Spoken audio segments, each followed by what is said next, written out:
Oke, sebentar. Apakah prosedur lelang oleh KPKN XPN sama dengan prosedur lelang? Oh, oke, ini ya saya tanggapi dulu ya. Prosedur lelang oleh KPKNL XPN sama dengan X Bank Mandiri, X Bank. Nah, kalau ini KPKNL itu ya kan adalah instansi resmi yang ditunjuk oleh DJKN. Jadi semua tentunya prosedurnya harusnya sama, ya kan? Karena prosedur lelang itu prosesnya seluruhnya masuk di KPKNL. Jadi harusnya sama nih. XPN sama X Bank ini saya nggak paham nih maksudnya seperti apa gitu ya. Tapi prosedur lelang oleh KPKNL itu semuanya sama. Gitu. Oke, sama ya. Iya, berarti namanya prosedur yang di bawahnya. lelang itu oleh KPKNL pasti sama tuh. Penyiapan berkasnya seperti apa, term waktunya, pemberian koran pengumuman korannya itu pasti sama. Ya kan prosedurnya, ya. Yang dimaksud XPN sama X Bank ini saya belum nggak paham nih, ya kan? Jadi kalau misalkan prosedur lelang oleh KPKNL di bawahnya. Yang saya sedang menunggu proses lelang KPKNL XPM Jatim. Berapa lama lelang dilangsungkan? Lelang setelah surat dan berkas dikirimkan oleh PN. Nah, ini pengadilan negeri ya? Iya, betul. Pengadilan negeri, Bu. Ini kait lelangnya apa dulu nih, ya kan? Kalau pengadilan negeri ini lelangnya apa dulu? Ya kan, apakah lelang langsung? Misalkan biasanya sih kalau proses lelang berapa lama lelang dilangsungkan? Nah, ini biasanya lelang sendiri nih mungkin, ya kan, yang dibahas. Tuh. Jadi ini lelang yang di pengadilan negeri. Ini pengadilan negeri ini kalau misalkan kalau bicara pengadilan negeri dengan aku nih, harusnya kalau jika ada case misalkan case gugatan. Nah, itu biasanya di pengadilan negeri. Nanti kalau ini saya nggak paham nih case-nya Pak Luki ya. Saya sedang menunggu proses lelang KPKNL, berapa lama lelang dilangsungkan lelang setelah surat dan berkas hukum diberikan PN. Nah, ini bicara ininya saya nggak dapat case-nya. Kalau belum terjual di lelang pertama, akan dilakukan lelang kedua. Biasanya 14 hari bisa dimintakan di KPKNL. Saya 2 minggu. Kalau misalnya lelang pertama nggak laku karena butuh proses korannya. Jadi biasanya dari KPKNL itu pengumuman korannya, mereka mengatur pengumuman korannya itu biasanya 14 hari. Jadi bisa langsung dimintakan tanggal paling cepat 14 hari. Kemudian nilai yang diturunkan berapa ini yang menentukan limit nilai itu adalah si pemegang keputusan kewenangan, yakni dalam hal ini Bank Mandiri. Nah, berapa nilai diturunkan? Biasanya kita ya kan ikut appetite si pemegang kewenangan. Dalam hal ini adalah Bank Mandiri. Nah, biasanya itu sampai 40-60%. Yang pasti serendah-rendahnya untuk penentuan limit adalah nilai likuidasi atau nilai laku cepat yang ditentukan oleh KJPP. Gitu, Mbak Ros. Sip. Jadi lelang pertama itu akan dilakukan lelang kedua itu paling cepat 14 hari. Karena ada proses pengumuman lelangnya.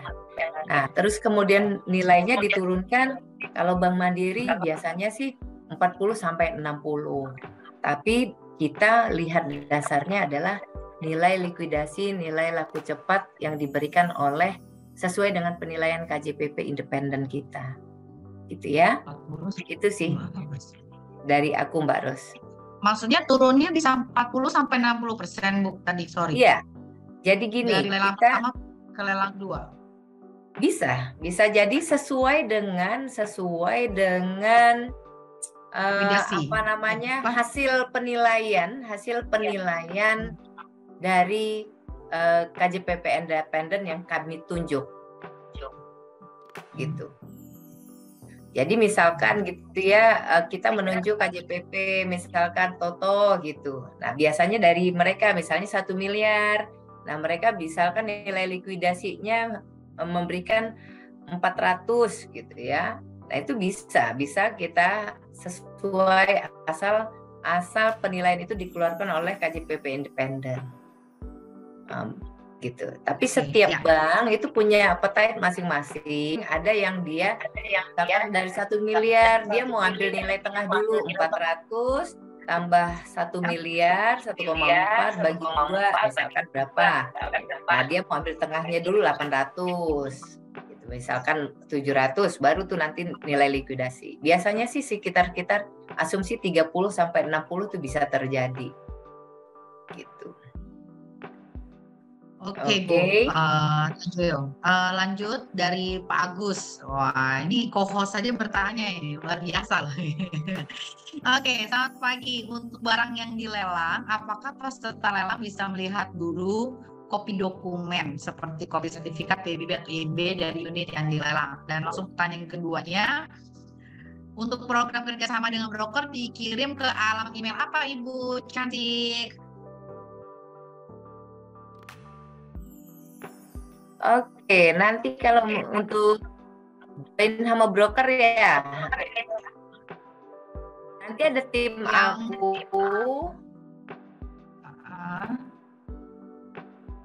aku namanya Ibu Kurnia. Nanti Desi share aja nomor teleponnya. Nanti admin yang share ya. Di sini ada tim saya Mandiri Lelang sama Bro Sandi itu, Bro Sandi Aditya. Nanti tolong di share Bro Sandi kemana bisa ikut join broker ya. Oke. Untuk melihat kopi dokumen bisa nggak bisa peserta lelang? Bisa Mbak Ros. Jadi kalau misalnya gini, Mbak Desi, aku mau dong gitu ya kan. Aku mau dong lihat kopi dokumennya, bisa nanti kita fasilitasi. Atau misalnya Mbak Desi, aku mau dong IMB-nya. Aku mau dong NJLP-nya, nanti kami berikan. Bisa kita fasilitasi. Atau mau datang ke banknya, ke bank dengan marketing kita mau lihat bisa. Oke, jadi bisa di-share ya sebelum dia mendaftarkan diri, bahkan kita bisa tanya dulu ya. Bisa. Lebih baik, lebih baik demikian. Jadi detail gitu loh Mbak Ros, karena beli aset lelang ini kan niche market ya, yang orang semua nggak tahu tata caranya, nggak tahu resikonya gitu ya. Jadi memang harus detail banget, kita harus pelajari gitu. Di mana keuntungannya, jangan malah kita ambil lelang justru malah rugi, ya kan? Nah itu kita harus pelajari sekali. Iya. Oke, next dari Ibu Sisilia. Wow. Bu Ratu, apakah data calon pembeli yang diajukan pada saat lelang dan setelah menang lelang bisa dialihkan ke orang lain? Misalnya mengajukan nama suami, kemudian dialihkan untuk akte pembelinya ke istri atau anaknya. Thank you. Selama ini belum bisa, karena risalah lelang itu misalkan istri, ya berarti kan istri yang harus sama nanti 2 kali di balik namanya gitu. Jadi kalau bisa pastikan siapa yang jadi pemiliknya. Misalkan nama si A, suami B gitu ya. Jadi nanti akan jadi 2 kali. Jadi lebih baik kalau lelang itu harus berdasarkan risalah lelangnya. Oke, ada halo, ya tes bisa ya? Ya, bisa kedengaran Mbak Ros. Oke, sip. Ditanya legalitas amankah?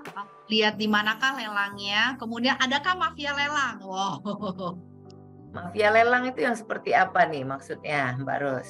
Nah, kalau mafia sih semua ada mafia lelang nih. Oke, tapi legalitas aman ya. Soalnya teman-teman ini kan juga punya BUMN ya. Jadi legalitas aman. Kemudian tadi sudah dikasih tahu untuk ikut lelangnya harus masuk ke lelang.go.id. Tapi kalau untuk lihat barang-barangnya tadi sudah saya share juga websitenya dan Ibu juga sudah men-share nomor marketingnya. Untuk mafia lelang kita tidak bisa jawab karena kita tidak mengerti mafia lelang itu seperti apa. Iya. Oke. Untuk Pak Luki sudah dijawab tadi. Kemudian oke. Bu Ratu, kapankah saat yang tepat untuk mengajukan KPR lelang? Apa setelah ditetapkan sebagai pemenang lelang? Karena jangka waktu hanya 5 hari untuk melunasi. Berarti waktu persetujuan KPR lelang kurang dari 5 hari sudah bisa disetujui. Silakan. Oke. Ini bagus banget pertanyaannya ini Mbak Ros. Aku kalau bisa nanti timku kasih hadiah tuh. Iya. Ya kan? Berupa 1 buah brosur rumah ya. Nanti dengan Ibu siapa tadi yang tanya Mbak Ros? Pak Rahadian. Ya Pak Rahadian, nanti dapat souvenir ya, nanti biar timku itu yang kirim hadiahnya. Oke. Jadi untuk KPR lelang tuh Mbak Ros lebih baik misalkan kita harus 2 minggu sebelumnya. Ya, udah tahu tanggal lelangnya, misalkan tanggal lelangnya tanggal 30. Berarti upayakan 2 minggu sebelumnya sudah mengajukan KPR lelangnya. Kemudian kalau misalnya dana kita kurang, jangan sekali-sekali ya kan, belum dapat SPK, kita udah melakukan setor jaminan dan bidding. Jadi harus dapat dulu mekanisme KPR nih. Jadi harus dapat dulu nih, ya kan? Dapat dulu SPK surat persetujuan kredit dari bank. Nah, baru Bapak Ibu boleh ikut lelang tersebut, setor jaminan. Karena kalau belum pegang SPK, belum tentu itu disetujui. Sehingganya nanti udah ikut, udah menang, terus dananya nggak disetujui, ya kan? Jadi saran saya lebih baik SPK itu dipegang dulu, ditandatangani dulu, baru akan diurus oleh pihak Bank Mandiri. Gitu. Jadi Bank Mandiri yang bertanggung jawab nih kalau sudah PK-nya sudah dipegang, ya kan, untuk melunasi lelang tersebut. Tapi kalau belum dapat SPK lebih baik tidak ikuti lelang itu, mendingan kita tunggu lelang berikutnya, gitu ya. Itu sih. Tapi dia daftar dulu ya Bu ya, tetap maksudnya login dulu atau dari awal kita pastiin dulu SPK keluar baru kita login gitu. Kalau kita login ya kan, kalau login atau memiliki akun itu harus wajib. Jadi kan akun itu bisa kayak kita Shopee aja ya kan, mau belanja nih hari gitu ya. Pada dasarnya wajib memiliki akun. Pastikan akun kita udah terdaftar. Kita bisa ikut lelang. Nah, ini yang kita make sure kan pada saat lelang misalkan di tanggal 5, nah dana kita harus ready, sedangkan sumber kita dari KPR, berarti kita harus sebelum kita ikut lelang kita udah terima SPK dari KPR lelang gitu, Mbak Ros. Tapi kalau untuk login atau apa, nah itu memang wajibnya kita punya akun di lelang.go.id. Itu Mbak Ros. Sebenarnya tujuannya kan untuk mengamankan uang setoran awal itu ya, yang uang jaminan. Iya. Jangan sampai toh dari pihak Ibu nggak mau tahu gitu ya. Pokoknya lu 5 hari harus kasih sisa duitnya. Kalaupun KPR kasih SPK-nya kan gitu ya Bu ya. Iya, karena itu ketentuan dari DJKN, ketentuan dari KPKNL bahwa itu mereka nggak bisa diubah juga MOU itu. Jadi seluruh bank kalau lelang H+5 harus lunas. Ya, oke. Sip, kita lanjut pertanyaan selanjutnya ya Bu. Belum lelah kan ya Ibu Ratu ya? Selamat pagi Bu, saya ingin masih bertanya. Masih semangat. Dari Ibu Atika Remax Fast. Selamat pagi Bu, saya ingin bertanya. Tadi Ibu menyampaikan terikat hak tanggungan. Terkait hak tanggungan ini dibuat oleh notaris mulai dari SKMHT sampai menjadi APHT. Pertanyaannya, apakah kantor agent properti saya scroll dulu. Apakah kantor agent properti bisa melakukan pengecekan terhadap proses keabsahan SKMT menjadi APHT terhadap notaris yang ditunjuk baik oleh bank atau kantor properti? Mohon arahan. pada dasarnya ya bisa aja agen properti melakukan pengecekan keabsahan SKMHT menjadi APHT terhadap notaris yang ditunjuk oleh bank. Semuanya bisa saja gitu ya kan. Cuma kepentingannya untuk apa dulu nih ya kan? Kepentingannya untuk apa? Untuk mengecek APHT. Kalau udah jadi SHT ya menurut saya nggak perlu dicek lagi. Tapi kalau mau cek, misalkan agent properti mau cek, ya boleh-boleh saja gitu. Atau misalnya mau ke bank, Mbak Desi notarisnya siapa? Aku mau cek deh SKMHT, peralihan SKMHT sama APHT gitu. Ya nggak apa-apa. Tapi kan kalau bank biasanya sudah jadi SHT. Untuk di namanya hak tanggungan, biasanya untuk dilelang harus SHT gitu. Gitu, boleh aja. Prinsipnya sih boleh aja. Ya, boleh aja ya Bu Atika ya. Terima kasih. Pak Joko, bagaimana cara mereferensikan untuk dapat komisi lelang? Yang mereferensikan harus daftar dan punya akun lelang dulu kah? Lalu yang direferensikan harus buat akun lelang sendiri atau bisa pinjam akun pihak lain? Silakan.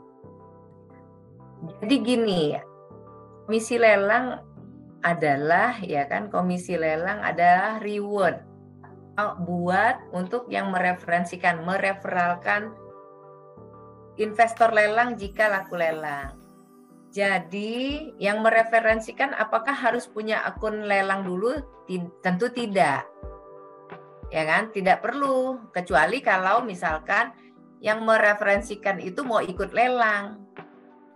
Nah, bagaimana yang direferensikan gitu? Si investor, ya tentunya kalau untuk si mereferensikan ini, terus yang direferensikan ini ikut lelang dan menang, ya makanya harus punya akun lelang. Gitu. Dapat nggak nih Mbak Ros? Ya, jadi teman-teman. Jadi kalau yang mereferalkan, bahasanya mereferalkan deh. Ya, mereferalkan nggak perlu punya akun. Nggak perlu. Ya. Tapi kalau yang nggak mereferalkan nggak perlu punya akun, kecuali kalau misalnya si referral ini pengen ikut lelang, boleh ya, boleh aja memiliki akun. Nah, bagaimana yang direferensikan? Kan ini tujuannya adalah investor yang menang lelang, berarti si yang direferensikan ini harus ikut lelang. Nah, ikut lelang berarti harus ada akun di DJK, di lelang.go.id dan ikut lelang dan dinyatakan pemenang. Nah, itu kalau itu wajib gitu. Ya. Ya, dan dia merefer nama atau nomor login atau apa? Yang si refer dia mereferkan itu kan bentuknya nama buyer atau nomor akunnya atau gimana, Bu? Nama buyernya aja. Jadi kalau komisi lelang ini kan programnya Bank Mandiri. Jadi nanti misalkan Mbak Ros mereferalkan Pak Pipin, gitu ya. Mbak Ros WA Desi nih. Mbak Ros ada Pak Pipin Sudrajat dari Bandung yang lagi manyun gitu ya. Mau ikut lelang, mau ikut lelang di Menteng. Nah, ini nomor teleponnya Pak Pipin, Mbak Desi. Nah, nanti Mbak Ros nih nggak perlu repot-repot nganter.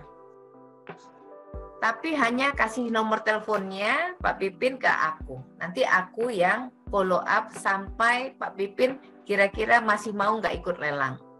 Nah, apa Mbak Ros tugasnya untuk mengklaim komisi lelang? Hanya isi formulir Mbak Ros. Nanti ada formulir yang disediakan oleh Bank Mandiri.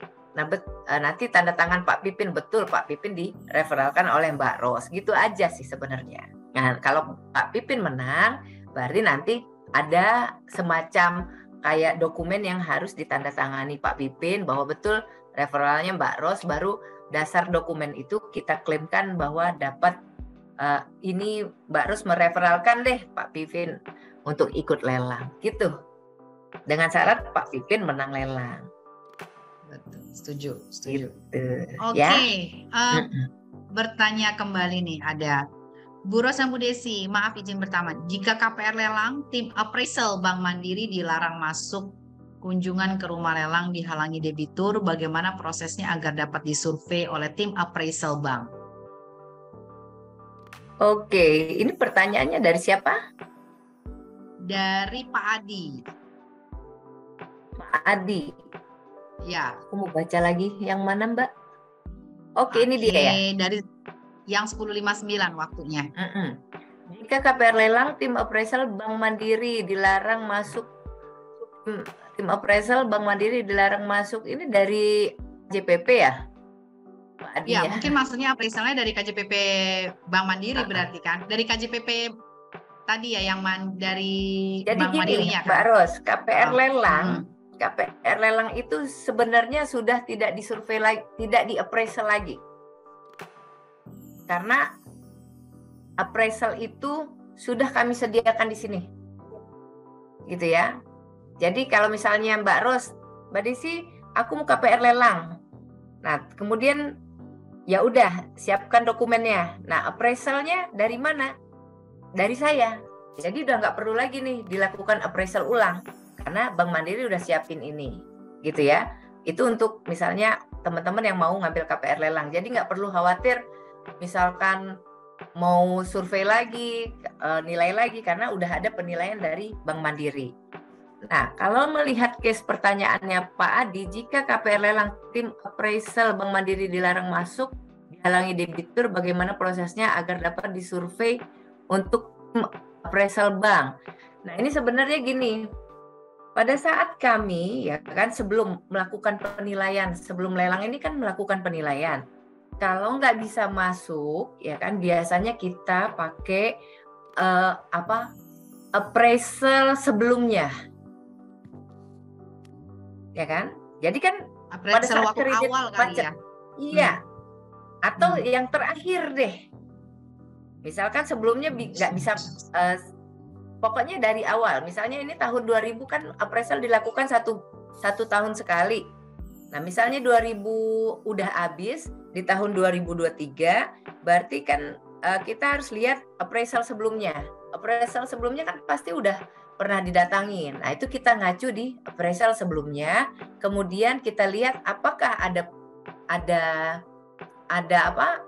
perubahan signifikan. Nah, itu nanti kita serahkan terhadap tim KJPP. Bagaimana mereka melakukan penilaian. Tapi pada prinsipnya kalau untuk KPR lelang, appraisal udah kami siapkan, sudah kita nilai, ya kan? Tapi kalau case pertanyaan Pak Adi ini, jika terjadi tim appraisal Bank Mandiri nggak bisa masuk, biasanya kita lihat appraisal sebelumnya dan dilihat lagi sama tim appraisal gitu ya. Kira-kira bagaimana mereka yang melakukan penilaian, apakah ada perubahan signifikan atau tidak, gitu. Ya. Jadi sebenarnya kita coba trik-trik ya. Tidak perlu khawatir dengan ups and down-nya market price ya Bu ya, karena meskipun memang tidak bisa masuk, tetap selalu ada basic KJPP dari Mandiri untuk bisa menentukan nilai appraisal up to date-nya ya Bu ya. Ya. Oke. Ini ada lagi tuh pertanyaan yang Mbak Ros tuh. Bagus nih. Bu, ini kalau pakai KPR lelangnya Bank Mandiri tapi asetnya bukan dari asetnya lelangnya Bank Mandiri, boleh nggak? Jadi barangnya dia bukan propertinya lelang Bank Mandiri, tapi dia menggunakan fasilitas KPR lelang Bank Mandiri. Apakah diperbolehkan atau tidak? Sementara ini belum. Jadi buat mensupport berarti ya. Satu arah dia Bapak. Iya, gitu kan. Kita mau ambil keuntungan buat kita sendiri kok, gitu. Ya, intinya sementara KPR lelang Bank Mandiri ini hanya memfasilitasi lelangnya Bank Mandiri. Jadi belum ke bank yang lain. Nanti nggak apa-apa, one day kita buat KPR lelang bank lain. Nah, itu bisa itu. Terima kasih idenya Mas Adi. Tapi sementara ini masih support satu bank gitu. Iya. Aman, kan banyak barang asetnya. Jadi diarahkan aja investornya belinya lelang mandiri gitu ya. Iya. Oke, dari Bapak Reno, untuk SPK atau pembiayaan lelang ada minimal plafon maksimal 15 M kalau nggak salah ya Bu ya? Iya, sampai dengan 15 M. Sip. Oke, bukan minimal. Kalau minimal, wow, semua orang langsung ngejar. Langsung. Oke. Tapi kalau minimalnya ada nggak, Bu? Ah, ini mungkin maksudnya gitu. Kalau minimalnya maksimal 15, kalau minimalnya? Sementara ini sih kita masih 500 juta ya. Oke, 500 juta ya. 500 juta sampai 15. Tapi ini aku make sure lagi deh ya. Nanti sama tim gitu ya. Cuma logiknya kalau rumah kayaknya nggak ada udah 100 juta ya. Tapi nanti kita make sure lagi sama teman ya, sama tim. Oke, ya. Jadi mungkin melihatnya sih sebenarnya kayaknya kalau dia yang jaminannya 100 juta ya kan, dia tapi harganya 350. Intinya KPR lelang mandiri tetap akan bisa mengcover sisanya kan, begitu kan cara berpikirnya ya Bu ya. Jadi bukan minimalnya, selama dia bisa menyetor jaminan awal, nah sisanya dia butuh untuk support KPR lelang mandiri, masuk itu barang gitu kan ya Bu ya? Bisa diproses gitu. Bisa diproses. Bagus jawaban Ibu. Bukan masuk barangnya tapi diproses. Ini kayaknya banyak sekali masalah ya. Jadi bisa diproses ya Bu, gitu ya. Bisa diproses. Bukan dimasukin ya. Oke, aman-aman. Bapak Tony Kosaki, salam kenal, nama saya Pak Tony dari Era Expro Pontianak. Wow, ini Bu Ratu akan diundang ke Pontianak nih kayaknya ya. Jangan lupa saya disuruh bawa tas Ibu, nggak apa-apa, saya ikut ya. Saya ingin bertanya apakah aset yang sedang dalam pemblokiran karena perihal pajakan dan kebetulan aset tersebut juga dijaminkan ke bank, apakah masih bisa dilakukan lelang? Dan apabila menang lelang aset tersebut harus mengurus untuk buka blokir di KPPP, Bu? Enggak? Ini berat banget nih pertanyaan Pak Tony. Jadi prinsipnya ya kan, lelang itu jika tidak bisa dilakukan lelang jika ada pemblokiran dari pihak ketiga. Jadi pihak KPKNL tidak akan melakukan lelang tersebut. Dia menawarkan kerjasama antara itu. Oke, sip. Bocor. Jadi prinsipnya aset kalau misalnya diblokir oleh pihak ketiga biasanya tertulis di SKPT lelang. Siapa itu nongol? Jadi dari SKPT lelang, surat pendaftaran tanah itu ya tertulis tuh biasanya. Saya nggak ada contohnya tuh. Nah pemblokiran misalkan pemblokiran karena ada gugatan atau ada pemblokiran karena ada pihak ketiga. Nah itu baru proses lelang itu dihentikan. Gitu ya. Biasanya pejabat lelang tidak hilang dulu deh masalah pemblokiran itu. Tapi kalau sepanjang pemblokiran mengenai perpajakan, ini sih belum pernah terjadi gitu. Catat di SKPT. Jadi kalau SKPT itu bersih gitu ya, tidak ada pemblokiran, biasanya sih nggak ada. Namanya SKPT lelang biasanya sih terkait gugatan atau apa gitu ya. Tapi kalau tidak ada catatan itu berarti masih bisa diteruskan untuk dilelang. Karena ini perihalnya berbeda nih, perpajakan ya kan. Nah ini berbeda, jadi prinsipnya masih bisa dilakukan lelang. Kemudian apakah apabila menang lelang aset tersebut harus mengurus untuk dibuka blokirnya di PPBU ya, berarti ini kalau misalkan ada ya mau nggak mau harus diurus karena ini kan terkait dengan pajak sama pembayaran pajak terkait, nah itu mau nggak mau harus diurus gitu sih Mbak. Ya kan, berarti kan ada biaya-biaya, takutnya terkait dengan pemblokiran, perubahan balik nama atau apa. Nah, itu biasanya harus dibuka. Harus karena kita wajib jika ada pemblokiran terkait hal itu yang nyangkut gitu ya.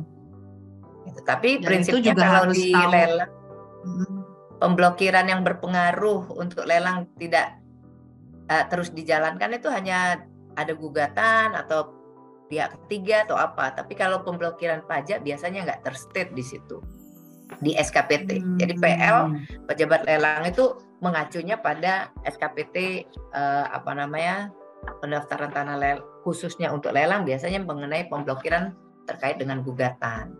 Biasanya ini nggak tercantum gitu. Jadi tetap terus jalan lelangnya. Dan kalau kita balik ke teorinya Ibu as is ya, dan belum tentu yang mau membayar denda atau membuka pemblokiran itu belum tentu owner ya Bu ya. Bisa saja justru menjadi tanggung jawab buyer. Gitu ya Bu ya. Kalau owner itu kan namanya dilelang udah nggak ada dananya lagi ya. Betul. Jadi dia udah lepas gitu. Mau nggak mau pemenang lelangnya yang bertanggung jawab gitu. Ya. Oke, next. Jika terjadi blokir sertifikat oleh debitur, bagaimana bisa diajukan KPR lelang Bu Ros dan Bu Desi? Jika terjadi blokir sertifikat bagaimana? Nah ini makanya terjadi blokir sertifikat oleh debitur, bagaimana diproses lelang? Nah ini kita lihat dulu, makanya nggak bisa. Kalau terjadi pemblokiran, jenis blokirnya seperti apa? Misalnya blokir itu debitur itu kan biasanya hanya buying time untuk tidak bisa dilakukan lelang. Biasanya gitu. Nah, sepanjang ya kan blokir ini berlakunya misalkan biasanya sih cuma 6 bulan. Blokirnya jenis apa nih? Prinsipnya kalau misalnya pemblokiran hanya menunda buying time, menunda waktu lelang, biasanya pejabat lelang itu tetap proses lelangnya. Tetap diproses lelangnya. Nah, terus KPR lelangnya masih bisa. Kalau KPR lelang ini ya kan berbeda, makanya sifatnya pembiayaan. Misalnya mau ikut lelang. Nah, jadi terjadi blokir sertifikat juga itu berbeda juga, ya kan? Itu ranahnya nanti di KPKNL, apakah terus lelangnya atau ditolak. Tapi pemblokiran, sepanjang pemblokiran itu karena buying time untuk misalnya aku nggak mau dilelang, aku blokir aja, nggak mau dilelang, blokir aja gitu kan. Itu biasanya sih pejabat lelangnya biasanya terus. Kecuali ada yang terkait dengan sengketa apa, baru pejabat lelangnya selesaikan dulu, clearkan dulu sengketa itu, baru bisa SKPT bersih, baru kita bisa lelang. Tapi kalau pemblokiran hanya buying time saja dari pihak debitur satu pihak, itu biasanya bisa digugurkan. Nah, kalau proses KPR-nya ya masih bisa, maksudnya sepanjang aset itu masih bisa dilelang, ya KPR lelangnya masih bisa diajukan. Karena itu sifat KPR lelang kan pembiayaan lelang. Kalau ikut lelang gitu.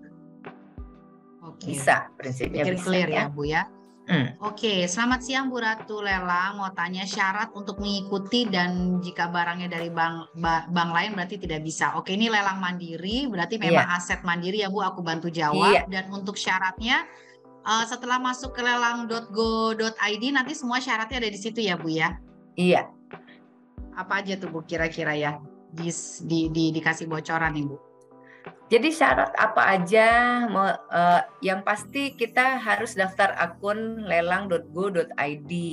Nah itu KTP, NPWP, mencantumkan nomor rekening, terus buku tabungan. Nah itu fungsinya untuk apa? Nanti kalau kita pengembalian 20% atau misalkan initial payment atau yang berbentuk biaya, nanti kita kembalikan di rekening tersebut. Nah ini nanti juga mencantumkan ya kan, nanti ada token nanti dapat. Nah ini aja sebenarnya, nggak ada syarat yang untuk masuk bikin akun itu seperti e-commerce lain lah, kita nggak ada gitu, nggak ada yang bahkan scan muka kayaknya nggak ada gitu ya. Jadi cuma KTP, NPWP, mendaftarkan nomor rekening, sama tabungan, itu aja sih syaratnya.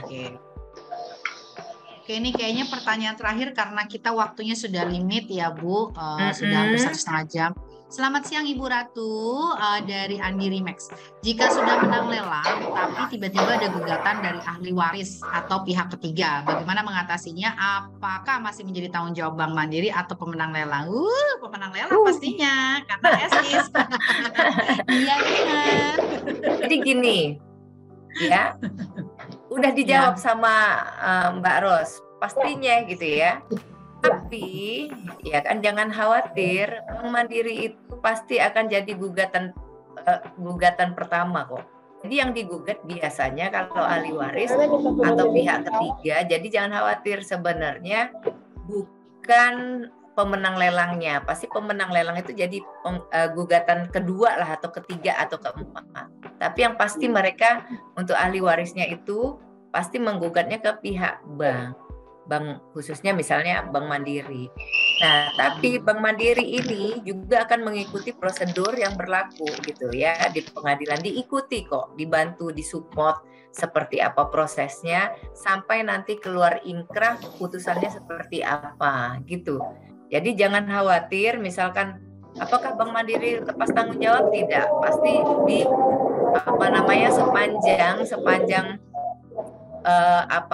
misalkan ada gugatan atau apa masih support atau didampingi oleh pihak Bank Mandiri.